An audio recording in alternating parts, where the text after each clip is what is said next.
భీమ్లా నాయక్. భీమ్లా నాయక్ ధరావత్ భీమ్లా నాయక్. ఎట్లా ఉంది రేవంత్ రెడ్డి పరిపాలన ఎట్లుంది? వాడొక ఆయన కేసీఆర్ ఉన్నప్పుడు మంచిగా ఎక్కడ పడితే అక్కడ నీళ్లు ఉండే జాలు మంచిగా ఈ గిట్లా తోలితే ఎకరం 2 ఎకరాలు నాటేసుకునేది. ఈ సంవత్సరం 10 గుంటలు పారే పరిస్థితి లేదు. నీళ్ళు లేవు, కాలం లేదు, ఎండలు లేవు, మొత్తం ఎండాలే. ఎండాకాలం కొట్టినట్టు ఎండ కొడుతుంది. వాడు అదృష్టంగా కాలు పెట్టిండో వాని వెనక ముట్టికింత దరిద్రమే. కాంగ్రెస్ ప్రభుత్వం మధ్యాహ్నం కూడా అప్పుడు కూడా కాంగ్రెస్ ప్రభుత్వం వచ్చింది. ఇదే వారం ఒకంది అడుగు మంచిగా ఉండాలి. అడుగు మంచిగా ఉంటే కాలం కూడా మంచిగా ఉంటారు, రైతులు కూడా మంచిగానే ఉంటారు. వీడిని అడుగు పెద్ద దరిద్రం అడుగు. వీడు పోవాలి, మళ్ళీ కేసీఆర్ రావాలి. కేసీఆర్ ఎందుకు రావాలి? మాకు రైతులకు అనేది మనకు రైతులు కావాల్సింది నీళ్లు. మన భూమి పంట పడ మేము రైతులు పండిస్తే మీలాంటి వాళ్ళు తింటారు. ఇప్పుడు రైతులకు పంట పండితే మీకు కూడా ఇది ఉంటుంది. మాకే పండేది, మీకు ఎక్కడ దొరుకుతుంది? అన్నం అయినా ఏదైనా కానీ మేము పండిస్తే కదా మీ ప్రజలు తినేది. మేము పండిస్తున్నాం, మీకు ఎక్కడ వస్తుంది? ఇప్పుడు కింటా 26-24 కొన్నాడు. ఇప్పుడు పంట కూడా మేము కొనాలంటే 5,000 అంటాడో 6,000 అంటాడో. ప్రతి ఒక్క ఇప్పుడు ఎరువు బస్తాలు 1,150 ఉండే కేసీఆర్ ప్రభుత్వం ఉన్నప్పుడు. ఇప్పుడు 2,200 రూపాయలు అయింది.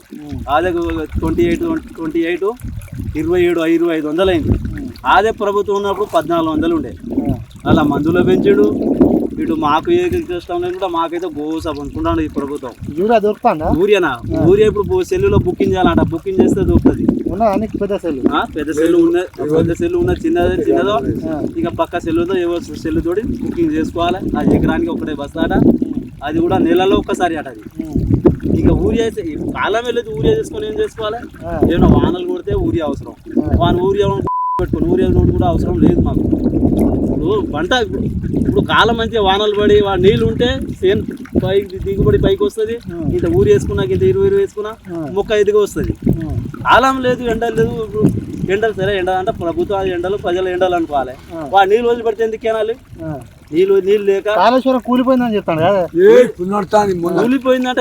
ఇప్పుడు కొన్ని కోట్లు పెట్టి కట్టించిండు. కూలిపోతే మరి మధ్యలో ఎందుకు వచ్చింది నీళ్ళు? మధ్యలో అయితే నీళ్ళు వచ్చినాయి కదా. అది కొడుకు ఇంట్లో పుట్టిండు అంతా జనవరి, ఫిబ్రవరి, మార్చి ఆ 3 నెలలు అయితే వచ్చినాయి కదా. ఆ నీళ్ళు వచ్చింది. ఇప్పుడు పబ్లిక్ మొక్కజొన్న ఇది అదో పండించుకున్నారు. ఇప్పుడు అప్పుడు అంటే పండించుకున్నారు. ఇప్పుడు ఈ 3 నెలల మధ్యలో కాళేశ్వరం కూలిపోతుందా? అదంతా లంగా వ్యవహారం. కూలి లేదు, ఏం లేదు. వాడు ఇప్పటికైనా రాజు కాంగ్రెస్ ప్రభుత్వంలో రాజుగా లంగలైన రాజులు కాలే లంగలైన చెప్పుకుంటాడు కదా రేవంత్ రెడ్డి. చెప్తాడు, వాడు పరిపాలన కాబట్టి వాడు ఉన్నాడు. ఎప్పుడైనా సరే ఉండడి. ఇంకా 3 సంవత్సరాలు 4 సంవత్సరాలు 5 సంవత్సరాలు కూడా ఉంటాడు. ఉంటే ఉండని ఏమో చేసేదేమో ఉండని. ప్రజాపాలన అంటుండు. ప్రజాపాలన ఎక్కడ? ప్రజాపాలన అదే కూలి కానీ మన బూతులు ఎందుకు తిట్టాలి కానీ అదే వాడు ప్రభుత్వం వాడు. కానీ ఇప్పుడు మనకు రైతుకు కావాల్సింది నీళ్లు. నీళ్లుగా ఎరువుల బస్సులు. ఇప్పుడు మేము తీసుకుపోయినా ఏ పంట అయినా అవి కేసీఆర్ ప్రభుత్వం ఉన్నాడు. పత్తి ఎంత ఉండేది? 10,000 పోయింది. 10,000 పోయింది. ఇప్పుడు అది ఎకరానికి 3 క్వింటాలు 4 క్వింటాలు అవుతుంది. 6,000 గతి కూడా లేదు. ఏంటంటే మిల్లులు కొంటారు. వీడు చేయబట్టి వాడు మిల్లులు కొన్నాడు. వీడు ఎక్కిస్తే మిల్లుడు కొంటాడు. అది ఎకరానికి 30,000 40,000 కూడా వస్తలేదు, దిగుబడి వస్తలేదు. ఎందుకంటే ఇప్పుడు బయట దేశానికి పోతే మేము కూడా ఆగమవుతామని ఉన్న భూమిని చదువుకుంటున్నాం, చేసుకుంటున్నాం. ఎండలు ఇట్లా కొడతాను, ఈరోజు ఇట్లా ఉన్నాం కదా. మళ్ళీ గెలుస్తాడా రేవంత్ రెడ్డి? ఇక పబ్లిక్ ఇస్తాం. ఇక నేను ఒక్కడిగా చెప్పేది వస్తానికి 100% అయితే రాడు. మళ్ళీ వచ్చే అవకాశం కూడా లేడు. 6 లేదు, ఏం లేదు. నాకు ఇల్లు ఇస్తాడు కేసీఆర్. ముక్కు పోసాడు కేసీఆర్. అప్పుడు వాడికి వేస్తే ఇల్లు ఇస్తాను ప్రభుత్వం. వాడు తెలంగాణ ముగ్గు పోసి ఇచ్చిపోయాడు. ఇక నేను ఇంత పైసలు పెట్టి గోడలు ఎప్పుకున్నా. ఆ బిల్లు కూడా నాకు ఇవ్వలే. ఇక వాడట కొత్త ప్రభుత్వం 400 గజాలు అది కట్టుకోవాలి అంటే ఉన్నదానికి పూల కొట్టుకొని మళ్ళీ ఫస్ట్ నుంచి కట్టాలని ఇల్లు. ఉన్న స్టాఫ్ లెవెల్ పెట్టినా. కేసీఆర్ ముగ్గు పోసిపోయాడు అప్పుడు ఉన్న ప్రభుత్వంలో. నేను స్టాఫ్ బిల్లు ఇప్పుడు కైలక కోడు కాబట్టి అది ఆగింది. వీడు వచ్చిండు. ఇప్పుడు నేను అట్లా అయ్యాను. అది పూల కొట్టి మళ్ళీ ఫస్ట్ నుంచి స్టార్టింగ్ అంటే ఇప్పుడు నేను 4 లక్షలు పెట్టింది దండగా మళ్ళీ కింద నుంచి కొట్టాలన్నాడు. నీ మీద మన్నుబడాన్ని మళ్ళీ పూల కొట్టలే. ఇంత అప్పు సప్పు తెచ్చి స్టాప్ కొట్టుకున్నా. చేసేది ఏమున్నది? సన్న బియ్యం వస్తున్నాడా? సన్న బియ్యం ఈయన ఇచ్చేది కాదు, ఫస్ట్ నుంచే వస్తున్నాయి సన్న బియ్యం. ఈయన ఇచ్చిన కరెంట్ వస్తుందా 24 గంటలు కరెంట్ కరెంటా అప్పుడు అయితే 24 గంటలు ఇచ్చేది ఇప్పుడు అట్లా లేదు. పొద్దుల 6-7 వస్తాను, 5ంటికి వెళ్ళిపోతాను. అప్పుడు 24 గంటలు ఉండేది కరెంట్. ఓకే. మీ ఎమ్మెల్యే ఎవరు ఇక్కడ? మా నాగరాజు వచ్చిండా ఎప్పుడైనా? జన్మ లేదు, వాడి ముఖం లేదు. లేదన్నా వాస్తవం అది.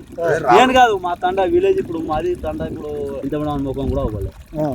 రాడు. ఏం పనులు చేసిండా మీ ఊరికి ఏమైనా? ఇంత మటుకు అసలు నాకు ఓటు ఆడుకోపోయినా గుర్తే కానీ రాలేవాడు. రాలే. వీడు దొంగ కాంగ్రెస్ పంపితే బట్టే బాజే రాలే. ఇప్పుడు ఏ ప్రభుత్వం అయినా ఇంత కూడా ఎమ్మెల్యే కూడా ముఖం చూపెట్లే రాలే. మళ్ళీ కేసీఆర్ గెలుస్తాడా? కేసీఆర్ వస్తాడు పక్క తాత వస్తే 4 రోజులు బతాం. ఎందుకు వస్తాడంటే తెలుసా, ఈ ఎరువులు చేపట్టి. ఎరువులు 950 ఉండే ఆయన ప్రభుత్వంలో. అలా ఇప్పుడు 3000 పెడితే 3 బస్తాలు వచ్చేది. ఇప్పుడు 3000 పెడితే ఒకటే బస్సు వస్తుంది. ఆ 3 బస్తాలు 3 ఎకరాలకు 2 ఎకరాలు వేసుకునేది. ఇప్పుడు ఒక బస్తా 1 ఎకరానికి, ఇప్పుడు ఒక్కసారి మందు వేయాలి ఎకరానికి, ఒక బస్తా వేయాలంటే 3000 చేతిలో పెట్టుకుని పోతే ఒక్క బస్సు వస్తుంది.